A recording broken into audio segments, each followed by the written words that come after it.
Question number 28 28। Question number 28 है ethyne ethyne ethyne के Müller Müller द्रव्यमान द्रव्यमान का परिकलन कीजिए परिकलन परिकलन कीजिए परिकलन कीजिए यानी calculate the calculate the molar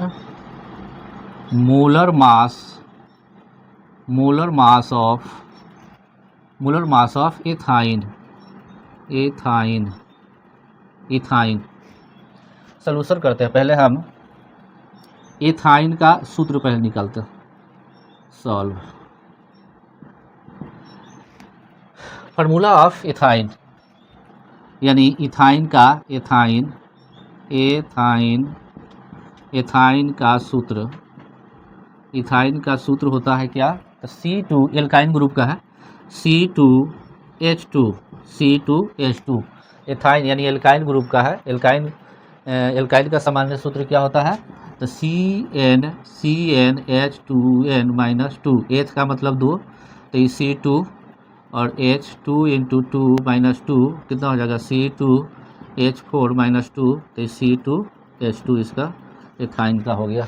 अब एथाइन का रासायनिक सूत्र तो हम जान गए कि C2H2 है। अब इसी का हमको मोलर द्रव्यमान निकालना, डायरेक्ट निकालते हैं। तो हम लिखते हैं C2H2 का मोलर द्रव्यमान बराबर कार्बन के परमाणु संख्या यहाँ दिया हुआ है 2 तो 2 गुने कार्बन का परमाणु द्रव्यमान 12 यूनिफाइड होता है 12 यूनिफाइड प्लस यहाँ H2 दिया है यानी हाइड्रोजन का परमाणु संख्या 2 दे दिया गुने हाइड्रोजन का परमाणु द्रव्यमान 1 यूनिफाइड होता है 1 यूनिफाइड।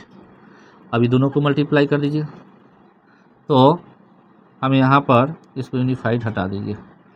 चलिए तो 12 दूना 24 प्लस 2 1 2 24 2 26 यानी 26 ग्राम इसको बोलते हैं या 26 ग्राम 24 यूनिफाइड या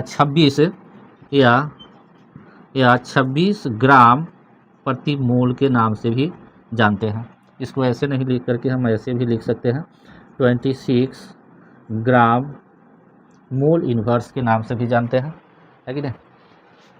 तो चलिए क्वेश्चन नंबर अब बात करते हैं आगे 29 क्वेश्चन नंबर 29 सल्फर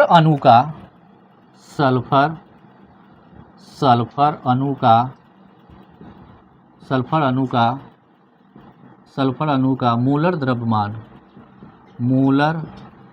द्रव्यमान ज्ञात कीजिए सल्फर अणु का मोलर द्रव्यमान ज्ञात कीजिए। फाइंड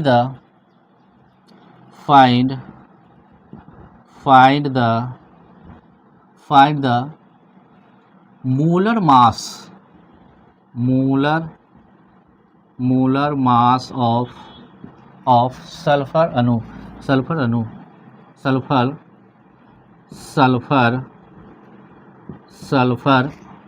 मोलेक्यूल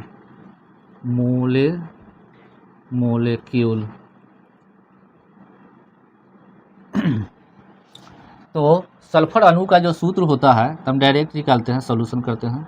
सॉल्व सल्फर अणु का रासायनिक सूत्र जो होता है S8 होता है यानी सल्फर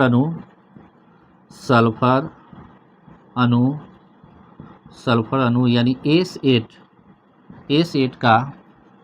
S8 का मोलर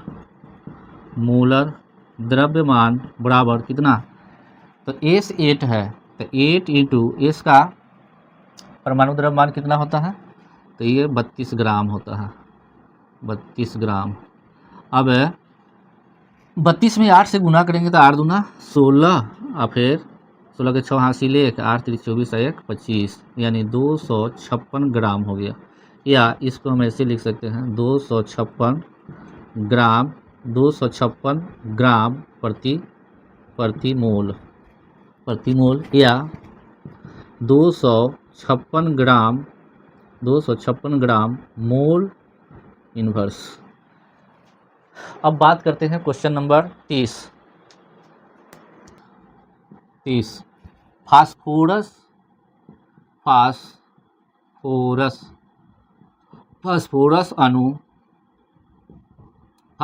अणु का मूलर द्रव्यमान ज्ञात कीजिए, या मूलर द्रव्यमान का परिकलन कीजिए। दोनों बात एक है। मूलर द्रव्यमान का परिकलन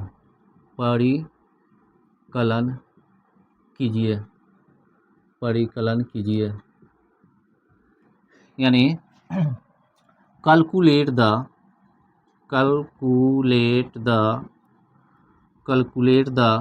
molar mass of phosphorus molecule, phosphorus molecule, तो हम डायरेक्ट इसका भी निकालते हैं, यानी मोलर मास ऑफ सॉल्यूशन है, सॉल्यूशन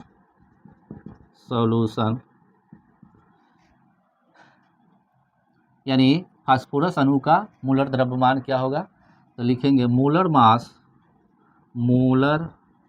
मास ऑफ फास्फोरस अणु। फास्फोरस अणु का रासायनिक सूत्र P4 होता है, यानी P4।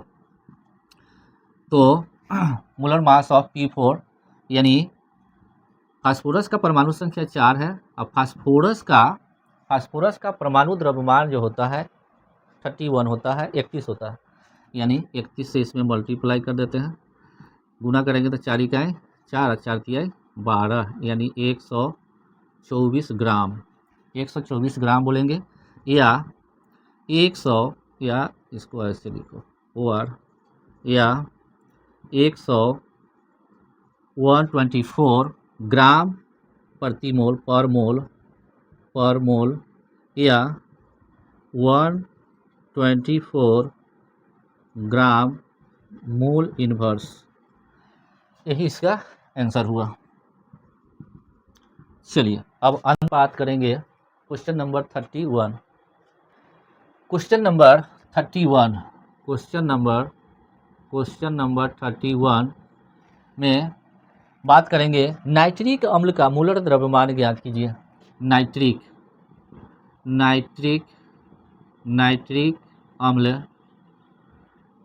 अम्ल का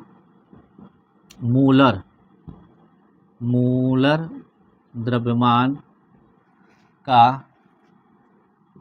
परिकलन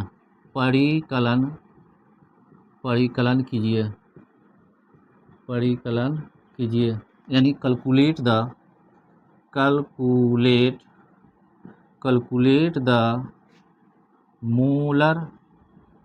molar mass of nitric acid.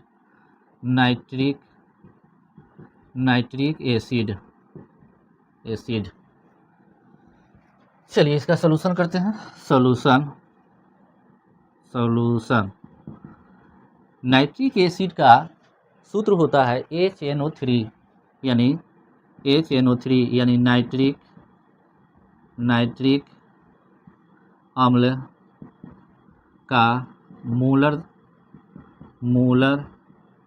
द्रव्यमान बराबर नाइट्रिक अम्ल का मोलर द्रव्यमान बराबर नाइट्रिक अम्ल जो होता है वह, ऐसा करते हैं इसका सूत्र लिखते हैं पहले, यानी नाइट्रिक अम्ल जो होता है वह HNO3 होता है, HNO3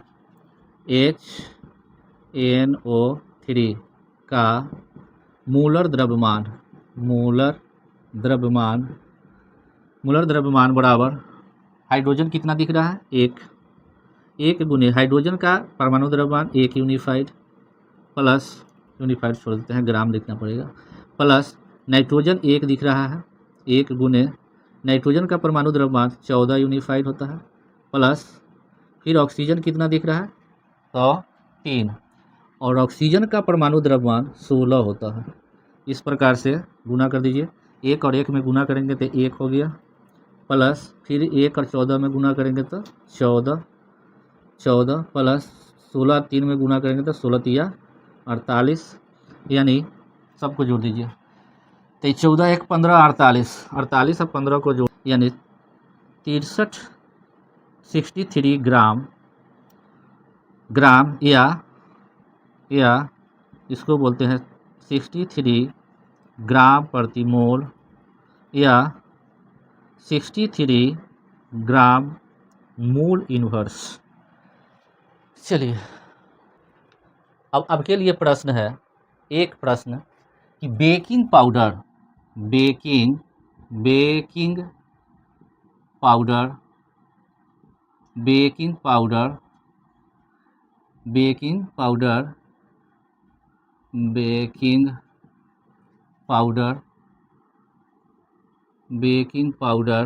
का अनुभार या आणविक द्रव्यमान या मोलर द्रव्यमान और सूत्र इकाई द्रव्यमान आपको ज्ञात करना है। का मोलर द्रव्यमान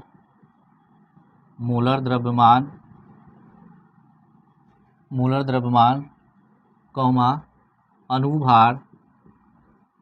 अनुभार आणविक द्रव्यमान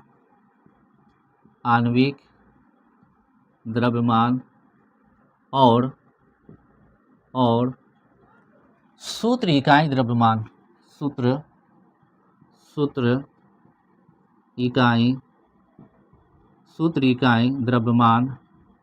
का परिकलन कीजिए या ज्ञात कीजिए। ये आपके लिए प्रश्न है।